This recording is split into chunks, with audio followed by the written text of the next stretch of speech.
जमीन घोटाले को लेकर तेज हुई सियासत के बीच सांसद सुप्रिया सुले का बयान भी आया है। सुप्रिया सुले ने कहा कि सरकारी जमीन कैसे बेची गई, सीएम फडणवीस इस मामले में सच बताएं। महाराष्ट्र सरकार से बड़े मिक्स सिग्नल्स आ रहे हैं। तहसीलदार को हटाया जा रहा है, जो तहसीलदार कह रहा है तो मैंने सिग्नेचर ही नहीं किया, तो व्यवहार हुआ है कि नहीं ये भी किसी को पता नहीं है। तो मेरे ख्याल से महाराष्ट्र सरकार को जवाब देना पड़ेगा। माननीय मुख्यमंत्री जी का भी स्टेटमेंट आया है और रेवेन्यू मिनिस्टर ने सही क्योंकि सरकार का कह रही है या सरकार की जमीन है। अगर सरकार की जमीन है तो बेचने का अधिकार है ही नहीं, और अगर फिर बेची कैसी गई सरकारी जमीन, किसने परमिशन दी? और तहसीलदार अगर कह रहा है कि मैंने साइन ही नहीं किया तो जमीन बेची किसने? स्टैंप ड्यूटी का सवाल ही नहीं आता। तो मुझे आप पूछे तो समझ में नहीं आ रहा है सच क्या है झूठ क्या है। मेरे ख्याल से मेरी महाराष्ट्र के माननीय मुख्यमंत्री से हाथ जोड़ के विनती है कि आप सच्चाई बोल दीजिए। हमारे संवाददाता दिनेश मौर्य इस खबर पर जुड़ गए हैं। दिनेश, क्या आप मुझे सुन पा रहे हैं?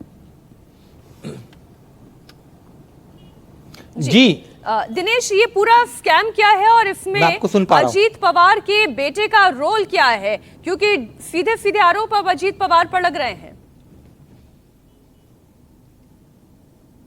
देखिए, पुणे का पॉश इलाका है कोरेगांव पार्क। यहां पर करीब 40 एकड़ जमीन का सौदा हुआ है। ये जमीन सरकारी जमीन थी, लेकिन आरोप ये है कि पार्थ पवार ने शीतल तेजवानी नाम की एक महिला की कंपनी के साथ उनकी डील हुई।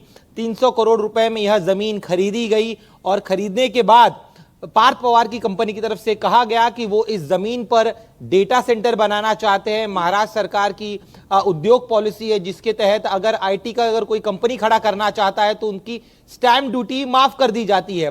पार्थ पवार डेटा सेंटर बनाने की बात करते, अपनी फाइल जो है उद्योग विभाग को सौंपते और महज 48 घंटे के भीतर उद्योग विभाग करीब 21 करोड़ रुपए की स्टैंप ड्यूटी माफ कर देता है।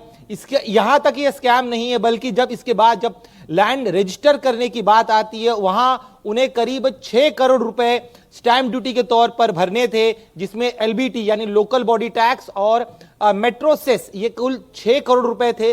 लेकिन ये 6 करोड़ रुपए भी भरे नहीं जाते हैं। महज 500 रुपए की स्टैंप ड्यूटी और 30,000 रुपए का रजिस्ट्रेशन फीस ही उनके पास से लिया जाता है। तो 300 करोड़ रुपए की जमीन का सौदा होता है, महज 30,500 रुपए में ये जमीन जो है ड्यूटी के तौर पर भरने के बाद मिल जाती है। तो करीब 6 करोड़ रुपए का राजस्व का नुकसान सरकार को हुआ है। इतना ही नहीं, जो जमीन खरीदी गई है वो जमीन नियमों की अनदेखी कर फेरफार कर एक तरह से साजिश रचकर इस जमीन को खरीदा गया है। इस तरह की जानकारी सामने आ रही है। बाकायदा मुख्यमंत्री ने कहा है कि जो इनिशियल जानकारी सामने आई है वो बेहद गंभीर है, और चूंकि पार्थ पवार के पिता खुद इस राज्य के न सिर्फ उप मुख्यमंत्री है बल्कि वित्त मंत्री भी है, ऐसे में कई सवाल खड़े होते कि क्या उद्योग विभाग ने 300 करोड़ रुपए की एक जमीन का सौदा होता है, क्या उसके पेपर्स चेक किए थे? आखिर स्टैंप ड्यूटी माफ करने में इतनी जल्दबाजी क्यों दिखाई होंगे? लेकिन चेक होने के बाद भी इग्नोर किए गए होंगे, क्योंकि एक जब बड़ा नाम सामने आ जाता है तो इस तरीके के घोटालों के पहले भी इतिहास रहे हैं और खासतौर पर महाराष्ट्र में इतिहास रहे हैं। दिनेश, आप बने रहे हमारे साथ। विपक्ष सरकार को घेरने में लगा हुआ है, तो उप मुख्यमंत्री अजीत पवार का कहना है कि कोई भी शख्स नियमों को तोड़ेगा तो उसे बख्शा नहीं जाएगा और इस मामले पर जांच हो रही है। अजीत पवार इस पूरे मामले पर आज शाम मीडिया से बात करेंगे। अजीत पवार का कहना है कि मेरा इस मामले से कोई संबंध नहीं है। मला त्याबद्दल एवढं सांगायचं आहे की जे काही आता टीव्ही वेगवेगळ्या चॅनलला चाललेलं आहे त्याबद्दलची पूर्ण माहिती मला काही नाहीये। माझा त्या गोष्टीशी डायरेक्ट अजित पवार म्हणून दुरान्वयी देखील संबंध नाही।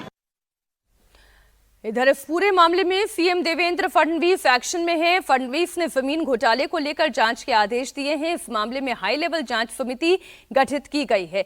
सीएम ने साफ किया है कि दोषियों के खिलाफ सख्त कार्रवाई की जाएगी। प्रकरणाच्या संदर्भात सगळी माहिती मी मागवलेली आहे। महसूल विभाग असेल, आयजीआर असेल, लँड रेकॉर्ड्स असतील, या संदर्भातली सगळी माहिती मी मागवलेली आहे। या संदर्भातले योग्य ते चौकशीचे आदेश देखील मी दिलेले आहेत आणि ही सगळी माहिती आणि जी काही प्राथमिक चौकशी आहे त्याच्या आधारावर या संदर्भात जी काही तुम्हाला सांगायचं ते मी सांगणार आहे। त्यामुळे अद्याप माझ्याकडे पूर्ण माहिती आलेली नाही। प्राइमा फेसी वहीं इस पूरे मामले में 3 लोगों के खिलाफ एफआईआर दर्ज की गई है, लेकिन एफआईआर में पार्थ पवार का नाम नहीं है। जिन 3 लोगों के खिलाफ एफआईआर दर्ज की गई है उनमें पहला नाम दिग्विजय अमर सिंह पाटिल का है, जो कि अमीडिया एंटरप्राइजेस एलएलपी कंपनी के पार्टनर हैं। इसके अलावा वीसी प्रमाण पत्र वाली महिला शीतल तेजवानी और असिस्टेंट सब रजिस्ट्रार का नाम भी एफआईआर में दर्ज है। तहसीलदार और सब रजिस्ट्रार को निलंबित कर दिया गया है। संतोष हिंगाने ये सह जिला निबंधक है, जॉइंट डिस्ट्रिक्ट रजिस्ट्रार क्लास 1 मुद्रांक जिलाधिकारी। इन्होंने एक कंप्लेंट दी है इनके इंक्वायरी के तहत। उस कंप्लेंट में ऊना में मुंडवा में 40 एकड़ का जो दस्त नोंदनी बाउदन पुलिस स्टेशन के ज्यूरिसडिक्शन सब रजिस्ट्रार ऑफिस में हुआ था, जिसमें गवर्नमेंट को जितना मुद्रांक शुल्क देना चाहिए था उतना भरा गया नहीं। इसके तहत एफआईआर आज रजिस्टर हुई है। इसमें 3 एक्यूज्ड के ऊपर एफआईआर रजिस्टर हुई है। उसमें जो है एक्यूज्ड वो है शीतल किशन चंद तेजवानी, दिग्विजय अमर सिंह पाटिल और रविंद्र बालकृष्ण तारू, जो कि सब रजिस्ट्रार है। विपक्ष इस पूरे मुद्दे को जोर शोर से उठा रहा है, अजीत पवार से जवाब की मांग कर रहा है। ये बहुत बड़ा घोटाला है, 1800 करोड़ का घोटाला है। 300 करोड़ में जमीन खरीदी गई। ये महार वतन की जमीन है। ये ऐसे इस तरह से व्यवहार नहीं होता है। पावर ऑफ अटॉर्नी के भरोसे जो खरीदी व्यवहार हुआ है उसमें 21 करोड़ रुपए का स्टाम्प का एग्जम्पशन दिया गया है। ये भी गलत है। ऐसे नहीं हो सकता है। जो आईटी पार्क का एक रिजोल्यूशन पास करके टाइटल क्लियर नहीं होने के बाद भी इस तरह के निर्णय लेना, तो इसमें जो जो दोषी है, चाहे वो पवार हो या कोई हो और कोई ऑफिसर हो, सबके ऊपर 420 का गुना दाखिल होना चाहिए और इनके ऊपर कार्रवाई होनी चाहिए। महाराष्ट्र की राजनीति ऐसी है, घोटाले करो, चोरियां करो, दरोड़ा डालो, गुंडागिरी करो, चोरी खून करो, सब अच्छी तरह से करो, मजबूती से करो। जो ज्यादा गुंडागिरी करेगा, जो ज्यादा भ्रष्टाचार करेगा वो मंत्रिमंडल में आएगा। जो कम भ्रष्टाचार करेगा वो एमएलए बनेगा। जो कुछ उससे भी कम मारामारी गुंडागर्दी करेगा, छोटे मोटे रहते के चोर, वो करेंगे तो कोई महामंडल वगैरह में, जिला परिषद वगैरह में मेंबर है। जब करोड़ों की जमीन कौड़ियों के भाव में दे दी जाती है और इसमें अगर किसी मंत्री के बेटे का नाम सामने आ जाता है तो सवाल तो उठने ही हैं और विपक्ष के हाथ ये सुनहरा मौका है। दिनेश जी, बिल्कुल सही कहा आपने। विपक्ष लंबे समय से ऐसी एक चूक का इंतजार कर रहा था और सरकार में जो दूसरे सबसे बड़े नेता है उप मुख्यमंत्री अजीत पवार, उनके बेटे द्वारा इस तरह का किया जाना यह अपने आप में बेहद न सिर्फ अजीत पवार के लिए शर्मिंदगी की बात है कि उनकी वजह से सरकार की प्रतिमा जो है धूमिल हो रही है, लेकिन जिस तरह से इस लैंड की डील की गई, जिस लैंड की डील करते वक्त जिस तरह से स्टैंप ड्यूटी माफ की गई और 6 करोड़ रुपए के राजस्व का सीधे सीधे नुकसान हुआ है, तो जो प्राथमिक जानकारी हमें मिल रही है कि सिर्फ सब रजिस्ट्रार लेवल पर या तहसीलदार के लेवल पर यह करना संभव नहीं है।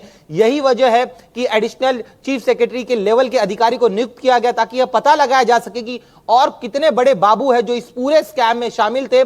पार्थ पवार भले ही उनके पास कोई पद न हो, लेकिन अजीत पवार की पार्टी पर्दे के पीछे रहकर वो खुद चलाते हैं, सारा बिजनेस का काम जो है वो खुद देखते हैं। तो ऐसे में उनकी एक बड़ी पकड़ जो है प्रशासन पर भी अप्रत्यक्ष रूप से हमेशा दिखाई देती रही है। जी दिनेश, बहुत शुक्रिया आपका पूरी जानकारी के लिए। आइए अब बात करेंगे बिहार चुनाव के। बिहार में बम्पर वोटिंग ने सारे रिकॉर्ड तोड़ दिए हैं। जैसी वोटिंग इस बार हुई है वैसे पिछले 25 सालों में नहीं हुई। अब देखना यह होगा कि इस बम्पर वोटिंग में एनडीए के फेवर में ये वोटिंग जाती है या महागठबंधन को इसका फायदा मिलता है। पहले फेज में 18 जिलों की 121 सीटों पर रिकॉर्ड 64.69% वोटिंग हुई। यह आंकड़ा अभी बढ़ सकता है। सबसे ज्यादा मुजफ्फरपुर जिले में 71.41% मतदान हुआ। सबसे कम पटना में लोग घरों से निकले। पटना में केवल 58.4% वोटिंग हुई, लेकिन यह भी पिछले 2020 चुनाव के मुकाबले ज्यादा अच्छी है। 2020 में पहले चरण में 55.68% वोटिंग हुई थी, लेकिन खास बात यह है कि पिछली बार के पहले चरण में केवल 71 सीटों पर ही चुनाव हुए थे।